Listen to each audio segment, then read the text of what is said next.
Please sit down. Thank you very much. Your Excellency, the Vice President, the National Chairman of APC, thank you for your aggressive statements.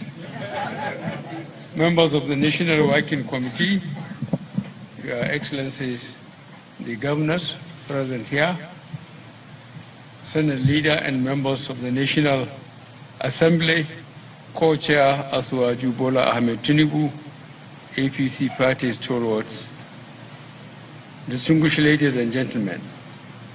I don't think I should bother you with a long speech. I think the chairman has said it all very clearly. I'm very pleased with all his observations as a result of what he went through, or what we went through as members of this party.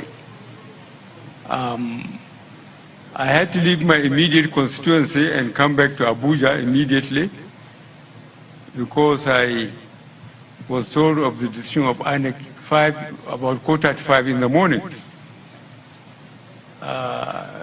The way the security and other protocols mobilize people ahead and leave them behind when I'm moving, all the same, I had to just tell them I'm leaving, and I left. And I think my statement at the airport, I think said it all. And I don't want to go into too many details. I told them that INEC has all the time and all the resources they had, they wanted. They didn't have to wait for only 6 hours to cast in the votes to tell us that it was impossible. Definitely, the reasons why such incompetence manifests itself has to be explained to the nation. After the election, we have to know exactly what happened and who is responsible. Otherwise, our efforts, to make sure that this system we voluntarily accept is not making progress. What is the use if we will accept incompetence? The Constitution and the laws protected INEC, but they must not take us for granted. If, for example, the National Assembly refused to approve what INEC wanted, then INEC could have some moral reason why they couldn't perform. If the time constitutionally of election 4 years after was not obeyed by the government and the system, INEC could have a case. But we do not understand why this inefficiency. And we have to go into details after the election to find out who is responsible. I think this much I will say. I thank the party. I thank the organizers of the party. That was why we sat at the party's level and decided that we must have committed members of the parties in all constituencies to be our agents. Committed members of the party.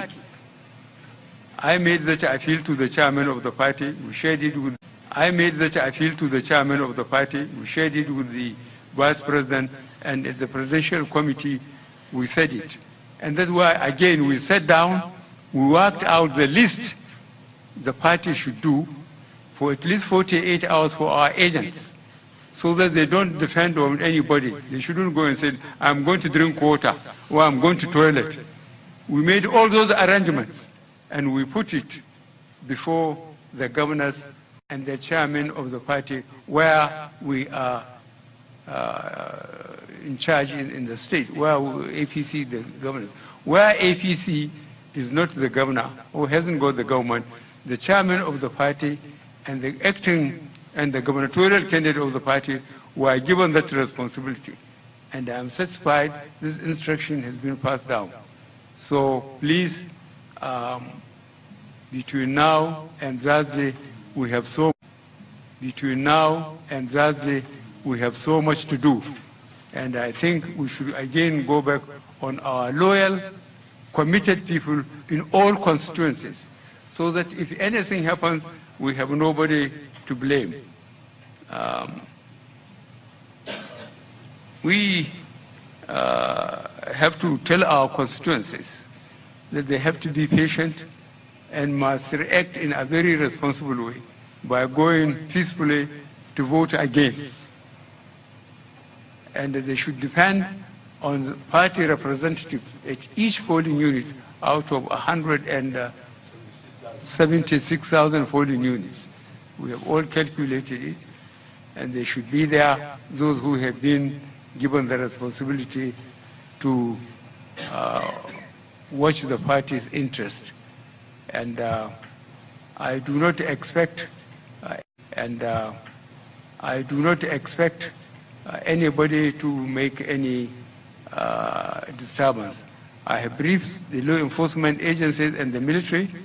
They have identified hotspots, flashpoints. They should be prepared to move. They too, we have made as much arrangement as possible and resourceful provided as much as the country can afford it. And that anybody who decides to snatch boxes or lead thugs to disturb it, maybe that's the last lawful action he will take. I really give the military and the police to be ruthless. We are not going to be blamed that we want to rig the election. I want Nigerians to be respected. Let them vote whoever they want across